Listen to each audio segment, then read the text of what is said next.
So the really cool thing about this, I actually just found out from Sergey. This is on a money bag, and yeah, it's been printed. It's been printed on a money bag. Yes. So the banks actually, the real money bag. Yeah. So how are you? Can't really hug or shake hands. We can do these ones because of COVID. Well, I got my first part of the vaccine. Oh, really? Yes. So now I'm still struggling with a sudden urge to buy Bill Gates' products. Yeah. Have you got the third eye coming through yet, or? I think it comes after second. There's a lot of controversy around it. That's for sure. Like, there's a lot of people saying that, why would you do something so early on, when it's not really tested? But really, I always wanted to be a cosmonaut. Yeah. And cosmonaut will be the first guy in space. He'll be one of the first ones. Yuri Gagarin beat me to it, though. Oh, really? But yes, he did. I imagine for you, like being a dad, your logic is probably like, I want my family to be, healthy and protected. Is that? Well, yeah. And the thing is, a lot of the times people don't realize, right? I mean, I'm no medical expert, right? And even though I know a couple of things, but except I'm definitely not qualified.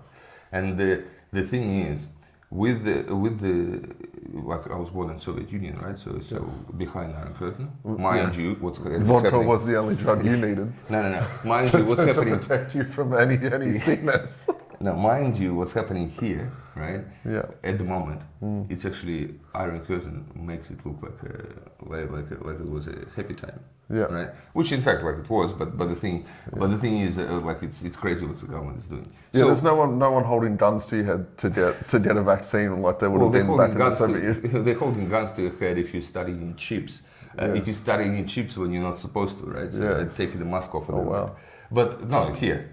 Right, so if you do that, but what I was going to say is that by the time I turned like 3, right, the great old Soviet Union already vaccinated me against everything that they could have done, right? Yeah. And there was plenty of including America. You had the anti-American shots as well, yeah. Yes. including, and they like. That's why you just go, family safe is great, but the thing is, because it's already built on existing technology.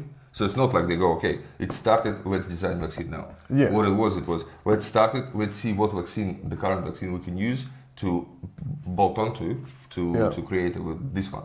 And to tell the truth, what's the worst thing that can happen? And there's been vaccines for flus for right. tens of years, or 20s of years. Yeah. But yeah, interesting. It's been a couple of weeks. I've been to the snow. We had lockdown last weekend. As they call it, a mix of dirt and snow in Australia. Yeah. Right? So we don't get. Yeah, it was very much dirt and snow. Throw a picture or two on the screen. So it was still pretty fun. It was nice taking the kids there. And you've been super busy. Well, what have you had going on? Oh, everything. No. It's like basically trying to.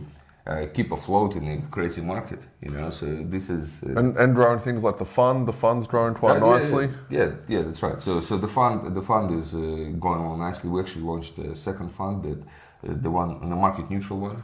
Yeah. Right, where it doesn't matter if the price goes up and down. Meaning mostly stable coins or only stable coins. Only stable coins. Only stable coins with the yield maximization. Yeah. And that's which is still going to give you between 5 and 30% depending on risk. That's right. Well, compared to holding it in a bank account and getting... It'll give you 5 to 100% depending on risk. Wow. If the website that I was showing you this morning, if it worked, right, I would have showed it to you. Yeah. Here we go. No, yes. Okay, I was telling Mitch about the token, right? And I go, look at this token. And yesterday the site was working. And I go there today and it's not working, right? And I only have 10 grand there. But which, to give context, 10 grand is Sergey's gambling money, and this is a high risk yield opportunity. Well, yeah, and the reason we call it a high risk yield opportunity is because I'll put a screenshot. Just take a screenshot now. Yeah, high risk. And that was 100%. That's the one that was giving 100% for 3 days. For 3 days? No, for 3 days it was giving a yield of 100%. Yes. Yeah. So you got 3% over 3 days, which is, probably less than that. But well, I got I got 1% over 3 days. Yeah. But it seems to me that I could have lost 100%. It's there's on the macro scale, there's been a lot going on as well. We've actually seen the Chinese ban. We were talking about this seemed like just Chinese FUD, and they'll change their mind. But it's the People's Bank of China have come out and said anyone found to be supporting businesses in any crypto sphere, where it's marketing, PR, token raises, anything like that, will straight outright get banned in a lot of trouble. The Chinese government has officially said, get out miners, and Kazakhstan said, come to me, US has said, come to me. And Russia.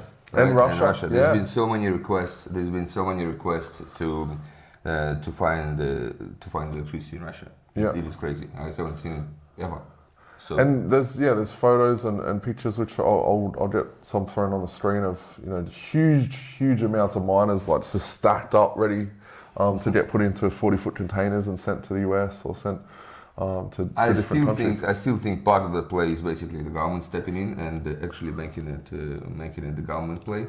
Yeah. Now there is some. Well, the digital yuan is very much getting rolled out. That's right, and it's going through the roof literally, right? So everybody likes it, everybody enjoys it, and just go full. The adoption has been something crazy. I mean, like it would be much more difficult in, well, let's call it democratic countries. Yeah. So like, see, I say it with an air quote because, well, it's hard to be a democratic country when you get arrested for eating chips in public. Yes. So in what we used to call democratic countries, right, it would have been a lot more difficult to do what China is doing, but digital yuan is here to stay, or rather, it's there to stay. Yeah.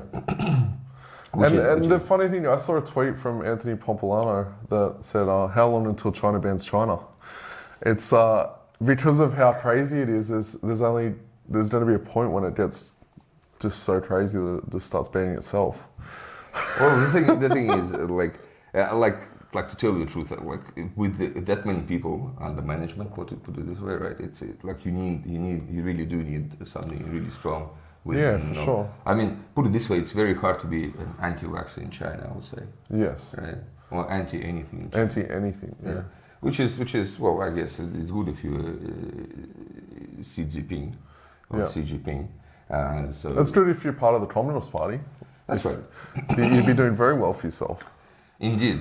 So what happened to Jack Ma? Do we know? I think he's good and well. He just doesn't go. I think he probably passed his use-by date. I think he was used quite nicely, and he served a very good purpose. And then they went, okay, it's time for you to go in a bunker or go underground.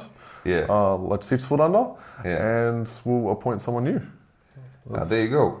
So I think they're very, like, big companies over there, I think are very much figureheads of government. Like, it seems that way. Yeah. So in other words, what as expected, right?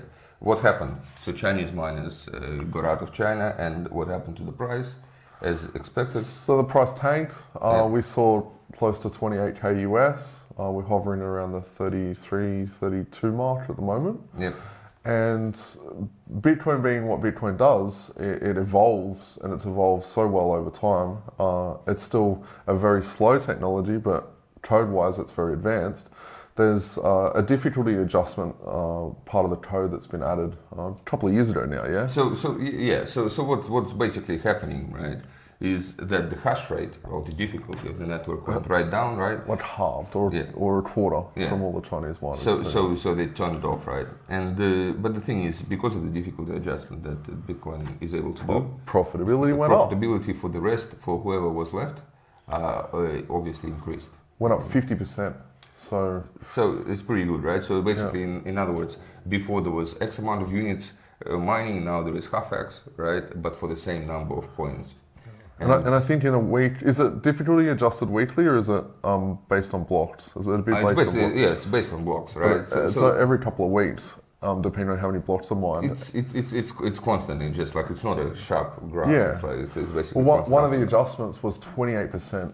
Yeah. Which is crazy in a set amount of blocks, which was a couple of weeks time. Yeah. Put it this way: there's a lot of my Russian friends who turn their miners back on.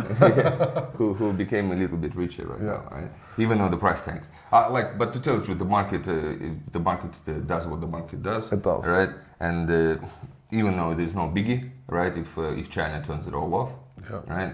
it's still robust and it's still great. And it's a testament of how it evolves. Like it just keeps powering on. Like I think, looking back in years to come, if we look back at this moment, I think it's going to be one of the best things that's ever happened to this network. Well, it decentralized it more. It has decentralized it more. It has strengthened it more. Having a concentration, such a huge concentration of miners in one particular country, yeah. And this event, if it would have happened when Bitcoin was like 100 grand or 200 grand or whatever, it would have hurt a lot more. It would.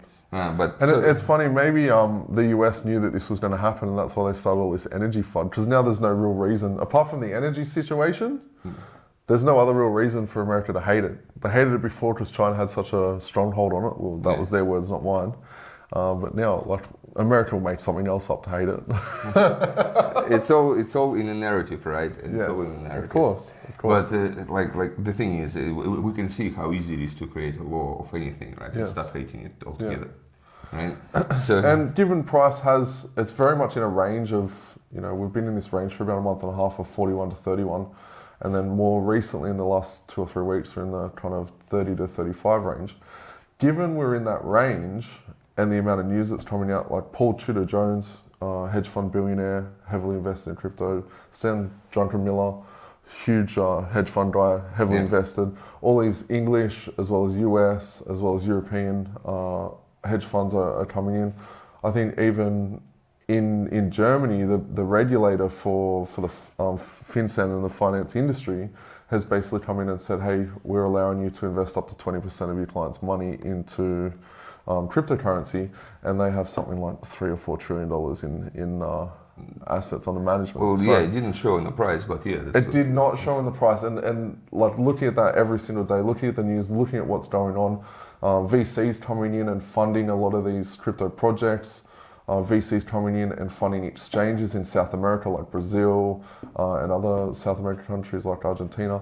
But the price is just doing this in this range. Yeah, it's going sideways. And to tell you, that's the most boring time. It is the most boring time. Because at least if it's falling, well, you might consider buying or something. For smart money, it's not boring. Smart money is doubling down and putting in more than ever. But the majority of people, retail is nowhere to be seen. There's just, the tumbleweed of retail. Well, retail already kind of bought at the peaks, right? And now they're sitting there and they're contemplating. He's refreshing the page again to see if it's working. This is crazy. But it's small tier, but it is. It's high yield. So it's high yield, and that's what you expect. And this is a good reminder to everyone, right? That only risk what you can afford to lose. That's right. I think the product, I think it's probably just a server. It'll come back eventually in about 6 or 7 years. Yeah. It'll come back in 6 or 7 years, and then my 10,000 will be $100. Yeah. There you go. Nice and cool. Yeah. All right. Now what we got here, right? For last week, right? Yeah. We got Elon Musk coming out and saying that Bitcoin and ETH are too slow. Yes. Right? Now, I want to explain something here, and this could be part of the education. The reason that the blocks are the time they are, right, is to prevent the double spend issue. Yeah. Right. So basically, nobody wants a blockchain where you can, while you send one transaction, to send another transaction, and then essentially spend the money twice, or do the 2 transactions together. And that's where it comes back to equilibrium. You can have fast, i.e. like a lot of the different semi-centralized coins, the proof of stake coins like EOS and Proton, or Binance, very fast, not decentralized, and only have like 21 people or 21 groups of people manage it. The other side of it is you've got a huge, very, very decentralized network like Bitcoin, but it's slow. It's you can't have both. Yeah, the person that creates something that's an actual perfect product between the two of these things, that's goes from 1 penny to $1,000 type deal. But yeah, like my shitcoin. Yes, yeah, that's right. Yes. Until the website crashes. Yes, that's right. So there is a reason. So there is a reason why the block sizes and the block times are the way they are. Yeah. So even though Elon likes to criticize Bitcoin and Ethereum for anything recently, so I guess it's just this time of the Another great bit of news is Australian regulators have actually just come and said that Bitcoin looks like it's safe enough to create an ETF here? What actually happened, right, is ASIC. There's been tremendous pressure on ASIC, and I was actually there and I know that issue intimately. Yeah. And so there was a massive pressure on ASX and CHIX to start listing ETFs, right? Everyone is saying, look at Canada, what the hell? Yeah. Like, look what hard fun. And look at the growth that Canada's had. The purpose ETF is just. Yeah. So look at Canada, right? And what the hell are we sitting there without sucking our thumbs? Yeah. And essentially, ASIC came out, and the quickest way for ASIC to do anything, right? So is to turn a blind eye. Is that what you said? No. The quickest way. They already do that, right? They do it everywhere. The quickest way for ASIC to do everything is basically put it on the people, right? Yes. So that protects their ass, right? So they go, okay, here we're doing a consultation, and then that's what they're doing for a month. Yeah. They're doing a consultation about what they should do. Yeah. And at the moment they're almost there, but not quite there. So at the moment they came out and said that ETFs, like we think that ETFs may only be appropriate for Bitcoin or ETH. Yeah. So we which actually, is good, which is still very good. Which is still very good, right? But we actually cooperated with every other fund in Australia. Yeah. This week actually, and we're gonna launch an addition to that where we're saying that the funds actually can be ETF'd as well. Yeah. Because they specifically said Bitcoin and ETH. Yeah. So then anything apart from that cannot be. Yeah. So we're actually trying to lobby them so they can. Oh wow! So you kind of turn a fund into a ETF. almost yeah. So which is by default ETF. F stands for fund. Yes. Yeah. So what ETF with Bitcoin, what they're doing is essentially what this is, right? So a company or fund comes in and says, "Well, only hold Bitcoin, so you can get exposure to Bitcoin by buying this ETF." Yeah. That's it. So you buy ETF for one, like you buy 30 or 45 grand, 45 grand on Bitcoin, right? And you have one Bitcoin in there. So the price goes up, you can sell it at any time, and you get the uplift. And the difference between what Grayscale does and an ETF is it's essentially just a private versus public version. So in order to get a share in the Grayscale trust, you have to be in their system. You can't just jump on an exchange like the ASX and buy a share. That's essentially the difference. But the thing is, so to tell the truth, a clear leader, if we want to talk about Australia and what's happening there, a clear leader in the ETF space is obviously Better Shares. Yeah. And I think Better Shares will be the first ones off the mark. I know one of the guys there, and I spoke to him 3 months about this. 3 months ago about this, and they're poised and ready to go. Okay. So in Australia, we're expecting an ETF at the latest, I reckon, first quarter of next year. Wow. Yeah, that is really cool. So everybody welcome. So maybe it's time to start saving your deposit. Yeah. Right. Or just buy some Bitcoin that you can deposit in. But the thing is, this is all great fun and games, right? But as a true decentralized freak myself, like I go, there's something wrong here. But it's kind of against the whole movement, right? That's right. Once again, the greed and simplicity persevered and made it into what it is, right? Yeah. It's like anything. So all right, now, see, Mitch can't read this. I can't read this because it's very much in Russian. One other thing that happened in this last week is the US has formally acknowledged a DAO. So a DAO being a decentralized autonomous organization. It's essentially a fund that runs. Well, it's essentially a company. We've been stuffing around with it, like as a community, as a crypto community. We've been stuffing around with the idea for at least 5-6 years, right? Yeah. I remember like DAO being the DAO, the actual official DAO. Yeah. So like. Did you get involved in that? I thankfully did not. I did. Yeah, there you go. I got my ETH back, but it took 2.5 years. That's our favorite Slockit he's referring to. Yes. The Slockit, right? And that was actually a fun idea. And I thought to myself, why the hell would a goddamn Slockit, right? Get that much funding. And for those of you that are not aware, right, Slockit was a lock that was controlled remotely and through blockchain. So really? So what you invested in a DAO and you didn't know what the hell the DAO did. Oh wow! So that was the DAO. Wow. That was the Slockit, right? So essentially, you have and I had all these video clips. You had a lock in there, and they go, okay, well, to open it, you need to send 1 or 2 ETH into it. Like, mind you, back then ETH was like $8, right? Yeah. So 0.5 ETH or something, and you send it and to smart contract, and the lock opens, right? So that was the tech. That is such a great idea. And there was what, a video camera? No, they had lots of videos basically showing how it could be used, right? So you could use it at home, you could use it like in I wonder if you know those like skill testers where you get like 30-cent stuffed bear and it costs you about $18. Yeah. I wonder if you could actually, rather than going the Ponzi scheme route, which no one would ever do, no one we know would ever do, but have like a video game that's like a camera on one of those machines, and you got to like send ETH or you got to send a token into it, and it's completely gimmicky, but I'm sure people would actually do it just because it's different and cool. Mind what, you haven't seen what Pancake did? No, you haven't. This is amazing, right, guys? And this is once again, gamble responsibly, right? Yes. So first of all, Pancake has lottery, right? So everybody knows about that, right? Yeah. And they have prediction. That's what they call prediction. Yeah. Yeah.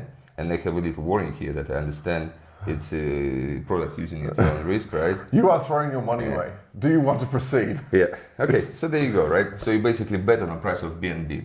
Right? Okay. Bang bang. All right. Yeah. So at the moment, as we sit here, and this is a punter's long and short. That's right. This is a binary option. We used to call it back in the old days. Wow. Right. So here you go. Okay. So what you gonna do, right? So there's 20 BNB people through it's 20 BNB, and it's going up. Like as I'm watching this, it's going up. I'm doing this. It's crazy. Yeah. So this is fun, right? So every 5 minutes you can basically go into position on what's going to happen in the next 5 minutes, right? Yeah. And then like at the moment currently it's like 1.6 times whatever you stake or whatever you put in, if it keeps going up for the 5 minutes, and from the start of the 5 minutes. Yeah, and then 2.67 if it goes down below, right? So we see up 20 cents, and that's why the thing it's like crazy. And some people like literally sit there and think, oh shit, we can do it, right? But yes. And then I'm guessing the pool of that it gets split out to each of the members, or that's right, whoever wins. Right, so if up wins, right, so then they share. And there's 10 people, and it's 20 BNB, then they get 2 BNB. Yeah, that's right. But you can do like I for research purposes. For research purposes, of course. For research purposes, I actually. Oh yeah, and it's counting down. So we've got 56 seconds until this run is actually complete. That's right. So but once again, it's a lot of creative shit that's coming out. It is very creative, isn't it? Like the thing is, and what I was going to show you in that shitcoin, the site is not working. The site is still not working. So with yield farming, right? With yield farming, usually on a stable coin, currently the yields are between 10 and 20%. Yeah. Right. As opposed to 30 to 40% that they were a month ago. So the market basically tanked and adjusted, and it adjusted, right? So what people now started doing, right, is essentially do leverage position on this, right? Okay. So what you can do if you got like around 10 grand, right? Yeah. You can go and do 9 times leverage. So you can go to a protocol like Ellipse, like if you're talking about Binance Smart Chain, if you're talking about that. So you can go and actually borrow to make it 90 grand, right? So it's going to be 90 grand including yours. So 9 times leverage means one of the parts is actually yours, right? So you borrow 80 grand and then stick it in the yield thing. And because the borrow interest currently is less than the interest that you would get of 10 to 15%, you can actually make quite a good return. Yeah, wow. So until the site went tits up, I was making 100%. Yeah. So, but I was only making it for 3 days because the site came out 3 days ago, and now it's gone. It's gone. It's gone 3 days later. So there you go. All right. So whoever chases crazy returns, be very, very careful with this kind of stuff. And and I can't say it enough. As it matures, as the market is matures, and regulation is not there, you're gonna see this shit. Like you're gonna see lotteries, right? You're gonna see prediction. You're going to see everything. Sports betting, all of that kind of stuff. Sports betting. Which is already there, it's just very like grey area and on decentralized exchanges. It will definitely come and people will definitely punt on it, right? And like there are all... Well, I saw this the other day in my Facebook newsfeed that you can bet on what colour Gladys's clothes are going to be in her presentation on COVID-19 the following day. Is she going to wear black again, or is she going to wear something else? And You can quite literally bet on anything. I'm not. You can. And the thing is, like with the betting, a lot of people don't understand this, right? But with the betting, like it doesn't really matter from the bookie's perspective. It doesn't really matter what the hell it is. No. Right? Because the bookies make their money as opposed to common belief on winning against you. They actually make their money on the turnover. On the fee, yes. On the turnover, the thing, on the small spread that people that people put in and people take out, right? Yeah. And which might be 10% each side, but still. Well, on a sheet like on some horse that nobody wants to back, it has some crazy spreads. Coming back to what's happened, right? So we had for the past 3 weeks we had Binance and UK FUD. Yes. So did you get to the bottom of that? Well, essentially what's happening is, and it's not as crazy as it's been made out to be. Of course, but what is happening? What is happening is this, right? We just spoke about all these predictions and everything, right? And leverage positions. Yeah. Now, for an average person, leverage should not be used, right? Because an average person don't understand what the hell is leverage. And especially if you're under 25 and you've heard Sode just say, it's super easy. Put 10 grand in, borrow 90, and then make 100%. A lot of people that are younger, they have high confidence but low skill. That's right. And they don't do things like this, and they lose their money in an instant, and then they cry wolf and they say, "Oh, I don't know what happened. This and that." Essentially, for all the love I have for Binance, right? What is happening is this. First of all, in any civilized society or democratic society, as we call it now, right, with the air quotes, we have an understanding that it's difficult. Like it shouldn't. Like it's much more difficult from a company perspective to open an exchange that trades futures and forwards rather than a simple exchange. Yes. Right, and the reason being is because a lot of people just get into a swing of things, right?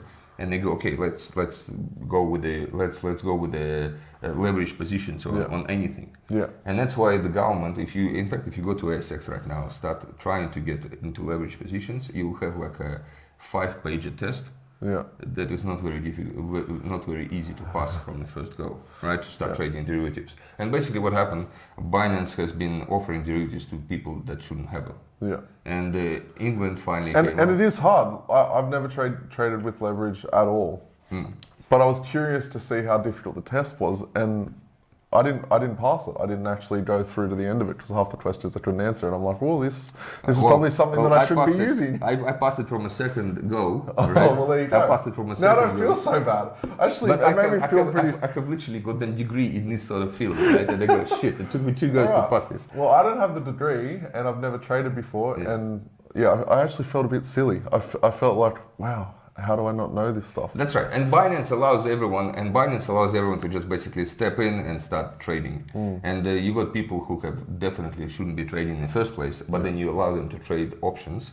And the people that definitely should be trading to start with generally have those answers for those questions on Reddit. Oh, there you go. Okay, so you can use that. But at least there you could say, okay, we warned you and you didn't do it, right? So Binance has been, and the reason Binance makes a shitload of money from that is because they offer it to people who shouldn't have it. It's basically like, letting a bull into the China shop. Yes. Right. Yeah. So, and that's exactly what's happening. All the liquidations and everything. There's actually class action being mustered up against Binance. That makes sense. But do you know what the actual complaint was? So the UK banned any crypto card purchases based on one of their entities, which was just a dormant entity that had Binance in the name. Yeah. And it wasn't actually Binance that got banned. Or it wasn't. It was their local. It wasn't even a card issuer. Because what Binance is doing basically, because they don't have a jurisdiction, right? So like they exist in like Santa Lucia somewhere, or freaking shit knows where, right? And what's happening is basically they do a local representation, like Binance Australia. So you go to Binance Australia and you cannot get a leverage product there. Yes. Right. But then by a simple click of a button, you get to Binance Global, and all of a sudden you can. Yeah. So and like that's their way of saying, well, in Australia, for the Australian entity, we don't do leverage products. Yeah, that's right. Which is really kind of funny, and that's what happened. Basically, UK called them on that. And they said that, well, we should probably start doing something about this. Doing some due diligence on our customers. And that's what happened, right? So then CZ came out CZ came out and started saying how they're now taking proactive steps in all this in screening. Wrote a big letter. That's right. But yeah, so you know, so to tell the truth, it's just basically market maturing. Right? Yeah. Now the ETH upgrades due for August, mid-August, which is a really good sign. yeah, we got what on the 4th of August we got London upgrade. Yeah. Right? And already in the lead up to that, the fees on it is actually came down a lot. Yeah, definitely. And I haven't seen them that low for the past half a year. That's actually quite And London isn't, next step staking. It's a step towards a step towards a step, which, it's looking like early to mid next year is when we're going to see actual staking happening across the entire chain, right? So like the usual thing, like we got Pavilion hotels and resorts that you can now pay in Bitcoin and and other crypto, right? We've got in Beverly Hills a house that's listed for 65 mil, and you can actually pay for that in Bitcoin, right? Which is quite Which a amazing lot as of well. these things are cool to see, but really that's just advertising to a new market for a house like that. It's Well, just, it makes a buzz, right? It does. So the idea is like if you say anything, it's a buzz. And to tell the truth, the way I'll smash the myth of everything being paid in Bitcoin. Once again, for example, when these guys say, okay, you can pay 65 million Bitcoin, you can bet your ass, right, that there's going to be an intermediary there, right, saying that, okay, give me Bitcoin. So basically, the guy goes for 3% okay, or 5%. that's right. So he goes, okay, Bitcoin here, and the guy settles him immediately with cash. Yeah. Because if you sell a house, if you're a real estate agent, and if you sell a house for 65 million, even you don't want it to be, as you drive into the bank at 64 and then you get out of the car and it's 67 and then...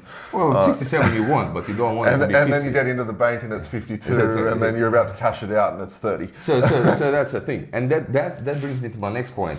As far as society is concerned and as far as payments in Bitcoin is concerned, everybody is stuck on this notion that it needs to be paid in Bitcoin, as in I transfer Bitcoin to you. Yeah. Now, majority of people that, majority of people that think they have Bitcoin actually don't. Yeah. Right. So there are things like the custodial. They use custodial wallets. Right? Or eToro. Yeah. Or eToro. Or custodian. Yeah, the custodian wallet. But they're not even custodian because they don't even own the Bitcoin. It's just pure contract. CFD. Right. Yeah. So contract for difference. Right. Yeah. So and the thing is with this what the problem is that you can't really you don't really need to pay in Bitcoin.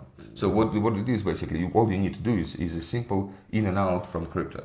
Yeah. So in other words, as you pay in Bitcoin and you think you pay in Bitcoin, somebody settles it in cash, and they carry the risk of the settlement, of the 10-minute settlement into that. And I mean, Lightning Network does that, right? Or Lightning Network is rather the first step towards that. Yeah. But as far as an average person is concerned, they don't really care, or you shouldn't really care if it's paid in Bitcoin or anything else. But it's a nice little thing to basically to have. So there's a bit of free advertising for the real estate right. too. In Ukraine, this girl, she's an Instagram influencer, right? So she had a Russian boyfriend or something, right? A guy from Russia, and then she basically represented that she was being kidnapped, and rolled out a 5 Bitcoin demand to her boyfriend, right? But she forgot that once this happens, people will look like trying to find her. Yeah. And she kept on posting that she was having parties in goddamn clubs in Kiev. Right. So basically, the girl said that. So just to make it simpler, the girl basically came out and said that I've been kidnapped. She's one of her friends actually said that she'd been kidnapped to send the ransom here. Yeah. But meanwhile, she was going. Her around stories were like her dancing and drinking in the podiums. That's right. And this is crazy. Wow. Right? So that's pretty cool. So that was and a failed attempt at a little bit of creative extortion, I guess. so that's now crypto.com. I was about to say that actually. So first and foremost, crypto.com a couple of weeks ago sponsored the Formula One. Yes. So the branding is everywhere around Formula One, as well as on a number of different cars. So they've sponsored the actual organisation as well as teams within the organisation. But then what have they done? What have they done this week? They came out.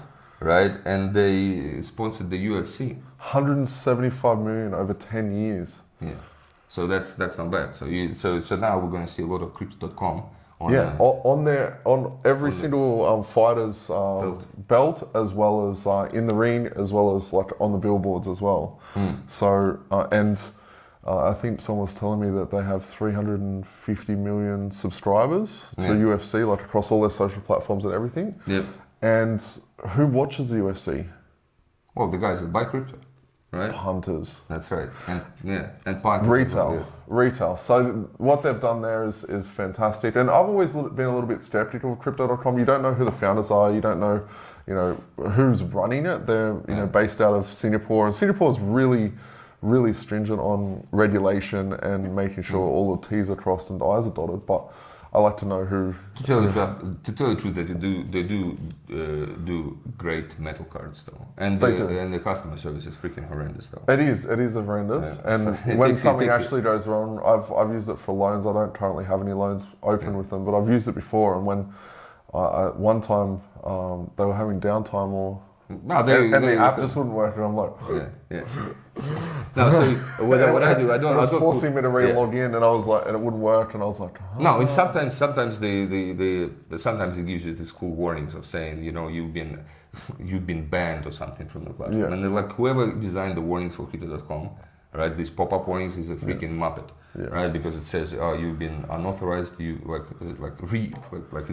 it's not unauthorized. It's like you've literally done something wrong. Yes, you're banned from it, right? And the best part is when you go in the margin call, it doesn't notify you if you're going to get margin called. You got to keep your eye on it yourself and kind of know what price you'll get margin called at.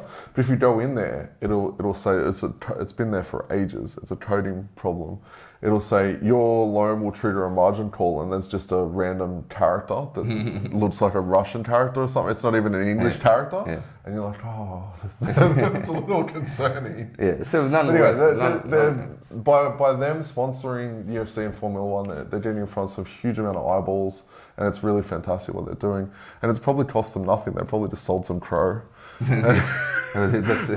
Now he did. So like the beauty of having your own token, you're just like, just throw some on the open market and sponsor a Formula One team. Now, crypto lending platform BlockFi issued the Visa card. They did. Visa credit card. So as opposed to the debit cards that have been around for a while, so they now came out and launched a Visa credit card. Now this is big if you're in America, right? Because that will allow you to actually start getting your credit history in order. Yeah. Right. So it's not really that important. And it's also like a huge amount. Like I think 70 or 80 million people in the United States are unbanked. Like in a first world country. Shit. Did you know that? There's a huge amount of people that they live check to check. That's why the tax things are massive over there. Yeah, check to check and all these food stamps and food stamps and stuff. So the other big one was. It was either this quarter or this year, so the first 2 quarters of this year, Visa has processed $1 billion in cryptocurrency purchases across all the different Visa credit debit cards, all these different networks. So people are using and they want their 3% or 1% cash back across there. It's actually, the cashback is actually quite amazing. Right? So imagine that, there's over $3 million or between $1 and $3 million worth of crypto cashback that's been... Yes. Actually, no, it's more than that. 10 to 30 million. Okay. Yes. With NFT, let's touch on NFT. Oh yeah. So Binance launched their platform. That's right. And nothing happened. And nothing happened. Like it's like amazing. And like I think everyone was too busy dealing with all the fallout from the England thing. And the UK and in China and whatnot. So basically, unexpectedly, Binance just launched and it just went nothing. Right. Just nothing. So. Unfortunately for me, and unfortunately for us, we just go, that was a letdown. Looks like we're not making an NFT and putting it on Binance. Well, we were, and we still got nobody bought it. We got 1,000 subs is what causes us to create an NFT. Now, but having said that though, right? So as far as there was $2.5 billion worth of NFT sold in the first half of this year. Yeah. So that $2.5 billion. 2.5 billion. That's crazy. And the last month there's $200,000 worth. Yes. In June. So up until the 1st of June, there was $2.5 billion, and then there was only 200 grand in June. But it's a market that happens up and down, etc. And I'm just joking. There was still a decent amount of NFTs sold. The point is, especially in something like NFTs, which is the digital art in the crypto space. When people are buying stuff like this, they're normally buying them with profits. They're normally buying them with capital that they don't need to allocate to other things. Yes. And when the price of the whole market drops down, that capital then gets reallocated away from crypto pumps and towards things like buying Bitcoin. Try selling a try selling a CryptoPunk at the moment. Yes. Which one did sell last week for an astronomical amount. I can't remember off the top of my head. It was either $1 million or $3 million. That's crazy. It was 580 ETH. I can remember how many ETH, but I can't remember the dollar amount. Yeah. Now, so with that NFT is what's interesting in NFT. First of all, the source code of the internet got sold for 5.4 million. Wow. Yeah, so bring it up on the source code of the internet. So like 3 pages of source code. Yeah. So that was sold. So being what, the HTTP protocol, or TCP/IP? Okay, wow. Both, yeah. So that got sold for That's very cool. So Prime Minister of Israel, his pledge to become the Prime Minister of Israel has actually been put into NFT. So, really? Yes. So his Prime Minister. Itzhak Gortzoglu, right? Is a new Prime Minister of Israel. Yeah. His pledge, like how you go, I'm Itzhak Gortzoglu. I pledge my, commitment to people of Israel, etc. Right? Yeah. And that has been done as an NFT and kept by the government. Wow. Cool. Now that is something thinking about the future. That is definitely thinking about the future. And Israel has traditionally been at the front of preserving its history, right? Yes. I'm thinking of Dead Sea Scrolls. Yeah. And that was a joke, though. Yeah. Well, they do call the United States New Israel, right? So So except the United States doesn't have as much history as Israel. Yes. Yeah, that's for sure. But nonetheless, so this is a very cool precedent, right? So in other words, everything now gets digitalized and digitalized like as an NFT. Yeah. Because it obviously has these. Which means, like, bonuses. if you think about it, to give context to what Sergey is saying, like, you could take your birth certificate, yes, if you were a person of influence, or even if you weren't, and you could sell it on the open market and raise capital based on your birth certificate, if you wanted to do that. Why would somebody give a damn about your birth certificate? Probably not mine. Unless you probably yours in Russia, but someone of influence. Yeah, definitely. It's quite literally anything you could sell. And I think this is the one to sum it up. Yeah, this is it for my news Well, I can't read any of it because it's in Russian. But as you can see, there's been incredible progress made, and it's in markets, this kind of thing happens. We see news and progression happen. But price action can be changed. My belief is there's still a lot of manipulation. There's still a lot of people. There's most definitely a lot of manipulation, right? And everyone should be careful about that. Yeah. But other than that, it's still the same old crypto, right? And we're just in the middle of a side moment. And I realistically think we've got probably 3, maybe even 6 months of this sideways in this range. I think we're going to see big movements towards the end of the year. Maybe even as late as early next year, but that's my belief. What do you think? I think we're going to see some action in September, right? Like I reckon it's going to be positive action, and there will be some cooling in November, and then another action in the lead up to New Year. You reckon we're going to follow a very similar trend that we saw in 2017? That's right. Yeah, I still think that, right? And but which would be fantastic. I would love for that to happen. What I'm seeing is the bull run of 2013, 2014. It's following very similar characteristics on a chart as what this bull run is. To tell the truth, Always tell the truth. In 17, that's right. In 17, we were sitting at this moment. We were sitting about 3.2 grand. Right? Yes. And now we're 32. So the funny thing is, it's actually a factor of 10. I just thought of it. That's freaking amazing. Wow. Yeah. If that's the case, and it's going on a factor of 10, it's like do have a look. It's like I think it was a low. Thank you guys for listening to our blurbs, right? And we're just a couple of knuckleheads talking about crypto, what we're seeing in the space. It's not financial advice once again, but thanks for being with us. All the best. We'll see you next week.